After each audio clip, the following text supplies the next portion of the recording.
Sai Chaitanya paramedical college लेकर आया है पैरामेडिकल काउंसिल और सरकारी नौकरियों के लिए उपयोगी पाठ्यक्रम। EMLT, radiology technician, health sanitary inspector में एडमिशन जारी है। हमारा पता याद रखें, Sai Chaitanya paramedical college, ruby city scan के ऊपर। विकास आपल्या गावाचा करायचा आहे म्हणून पंचायत राजची संकल्पना ही पहिल्यांदा मांडली, परंतु गेल्या 10 वर्षात जर तुम्ही पाहिलं तर त्यांना गावाचा सरपंच सक्षम व्हावा ही त्यांच्या डोक्यामध्ये कल्पनाच नाहीये। तो सरपंच आपला बटीक झाला पाहिजे हे तुमच्या इथल्या पालकमंत्र्याला देखील वाटतंय। खरं खोटं आहे? आणि हे जर चित्र तुम्हाला बदलायचं असेल तर ताई 2 महिन्यांनी काही फरक पडत नाही, पण तुम्ही देखील बाबा तुम्ही देखील पायाला भिंगरी लावून पळायला पाहिजे। प्रत्येक सरपंच त्याच्या पाठीवर थाप दिली पाहिजे आणि त्याला सांगितलं पाहिजे की 2 महिने तू लढ। अरे या तालुक्याचंच नाही, या जिल्ह्याचं राज्याचं चित्र आपण बदलून टाकू। ही क्षमता तुमच्या सगळ्या प्रमुखांमध्ये, परंतु आपल्यावर वेळ येते तेव्हा मी पाहिली गंमत। आपण बघितलं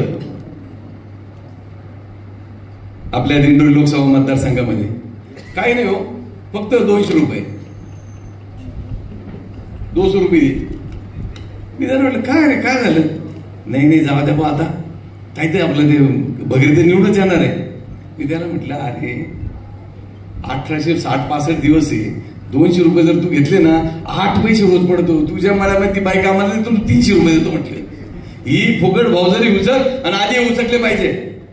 तुम्हाला देखील मी सांगतो, तुम्हाला देखील गेल्या 20 वर्षापासून या विधानसभा मतदारसंघ पुण्या एखादा दाढीवाल्याचा बटीक झालाय आणि हे चित्र जर तुम्हाला बदलायचं असेल तर तुम्हाला आधी कणकर व्हावं लागेल। होणार आहात का?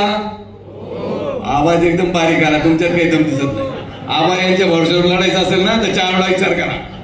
अरे तुमच्यामध्ये धमक असली पाहिजे, आबा तुम्ही आगे बढ़ो हम तुम्हारे साथ म्हणण्याची आहे तुमच्यामध्ये हिंमत?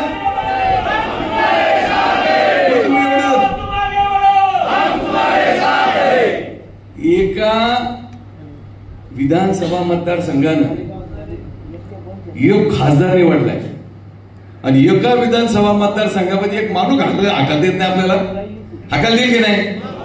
मग हे खरं आहे तुमचं। मग कोणीतरी सांगितलं की बाबा मी ताईंना एक पत्र दिलं, ताईंनी त्या पत्राची दखल घेतली नाही, मला सांगितलं नाही, तर त्यांची कदाचित मी इथं नाही त्यांना विचारलं असतं काय परिस्थिती आहे।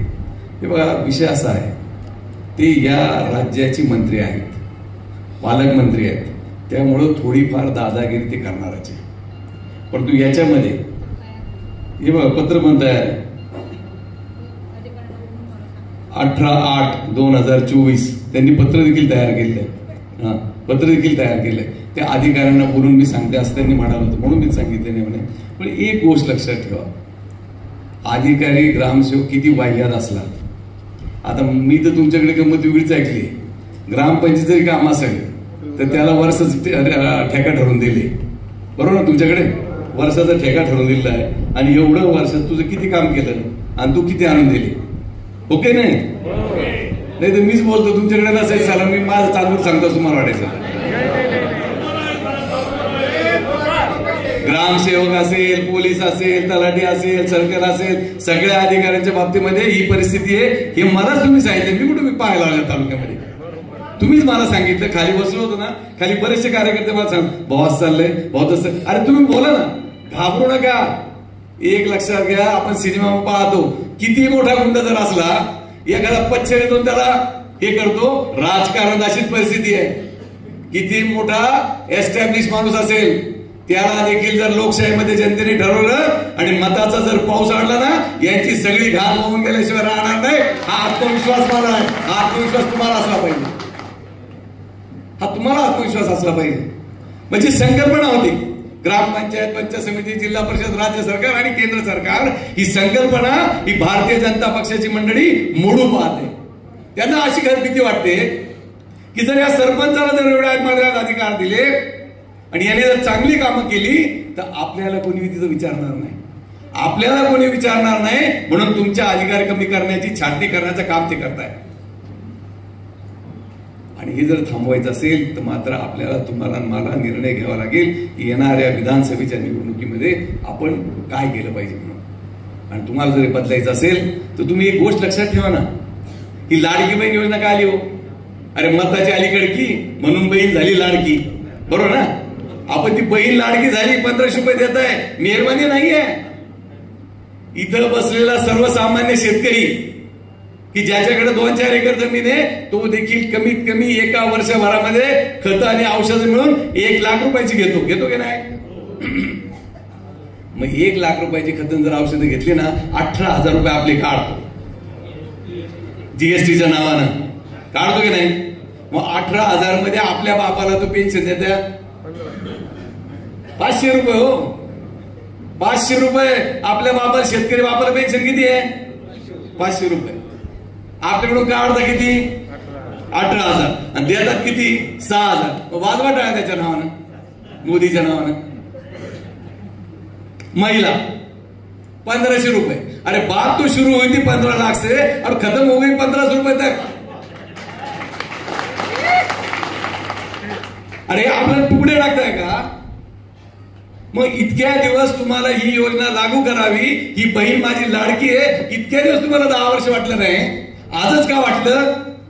तर आज त्या संसदेमध्ये, त्या पार्लमेंटमध्ये ज्या काँग्रेस पक्षाला किंमत देत नव्हते त्या ठिकाणी वाकावं लागतंय, कारण त्या ठिकाणी राहुलजी गांधी बसले आणि तुमची आणि माझी खंत, तुमचं आणि माझं दुःख त्या ठिकाणी मांडताय.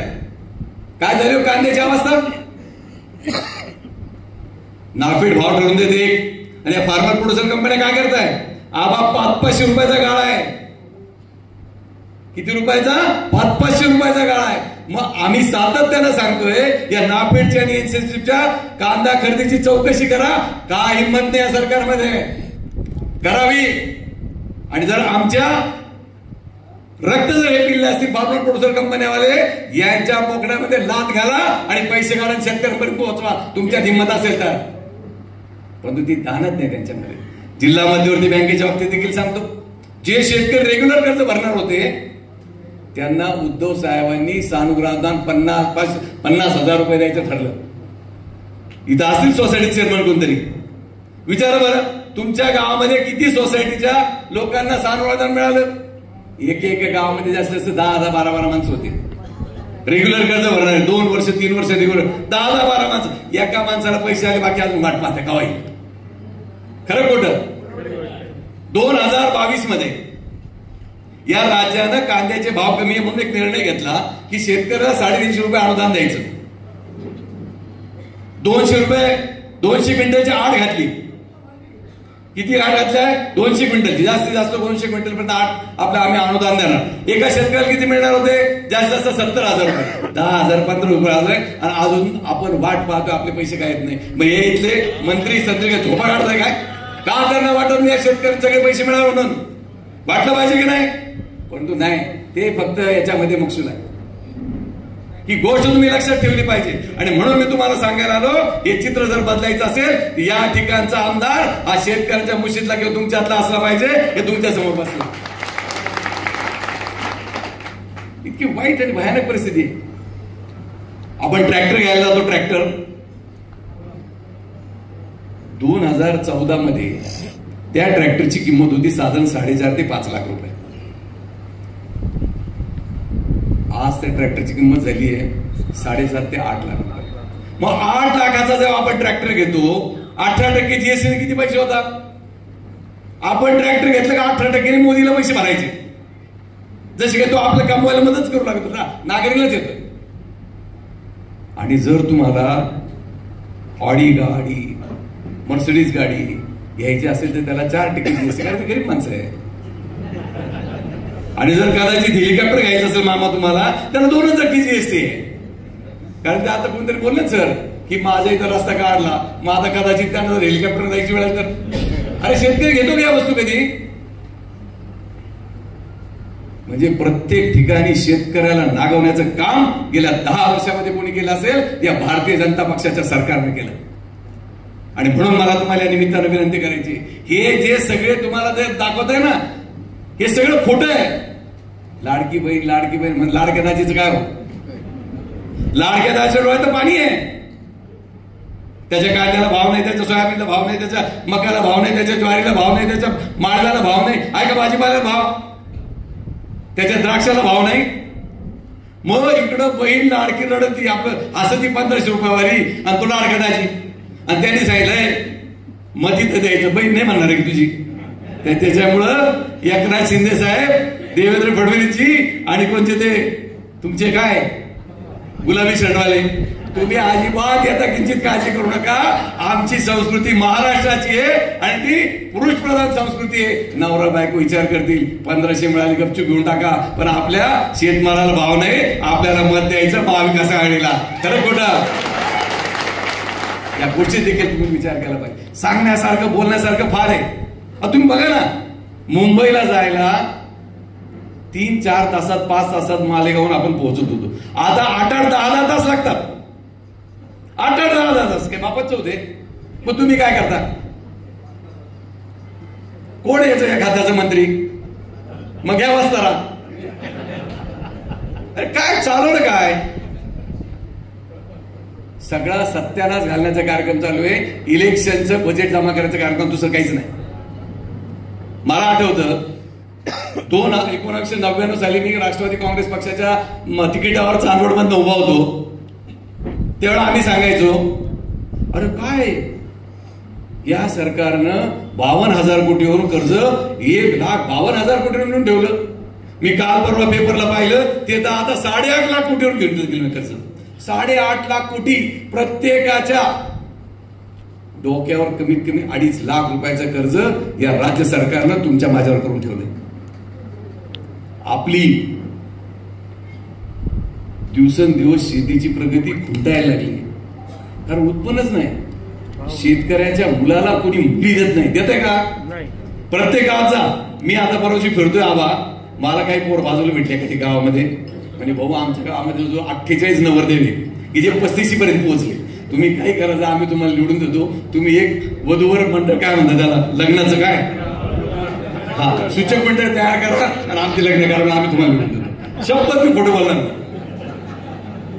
आहे की नाही? परिस्थिती खोटं बोलतो का? की अशी अवस्था आहे.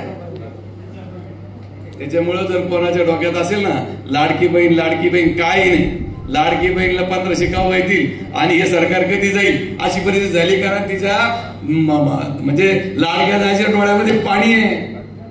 तुम्ही बघा, विचार करा ना. 2014 मध्ये सुपर फॉस्फेटची गोणी होती 140 रुपयाला, आज 700 रुपयाला. 1846 10 26 26 20 20 0 15 15 15च्या गोण्या 350 400 रुपयाला म्हणत होत्या, आज आहे 1700 रुपयाला. मग वाजवा मोदीच्या नावाने टाळ्या. अरे वाजवा ना. आपण यांनी सांगितलं ना, आजचे दिन आणेवाले आले का आजचे दिन? अरे एवढे निपत्तर दिन स्वातंत्र्यापासून कधी आपण पाहिले नव्हते.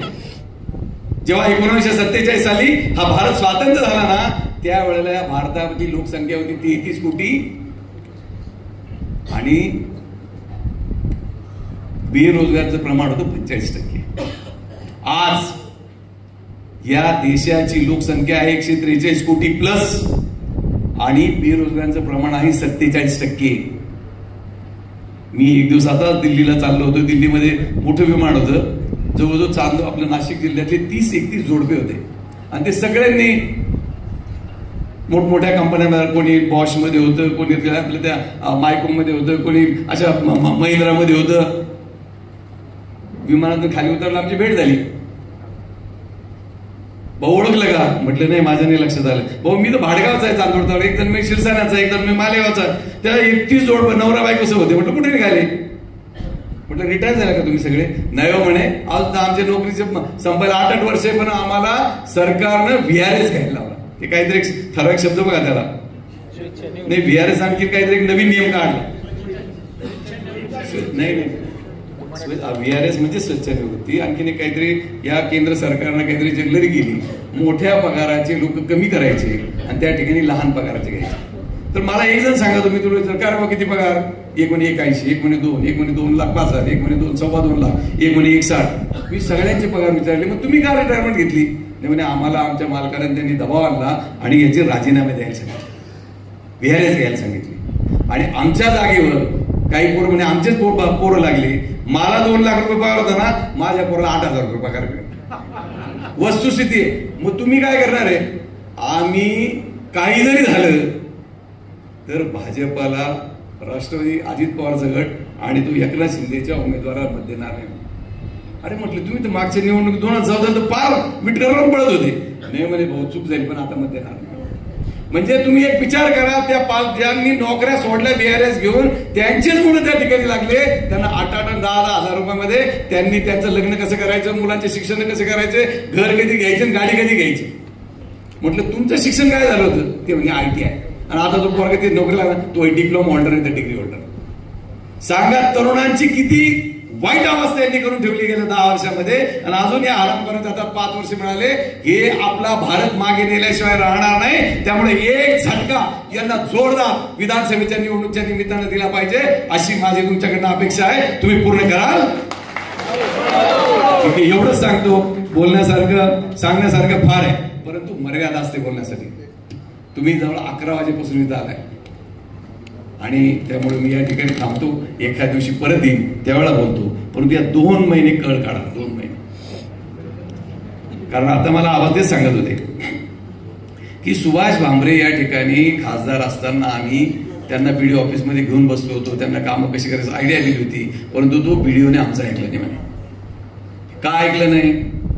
ते इथं उठी दुसरं दगडायला गेले. ती उठी दगडाची काढा, आपोआप सगळं सरळ होईल. खरं का नाही? काळ्या दाढीवाला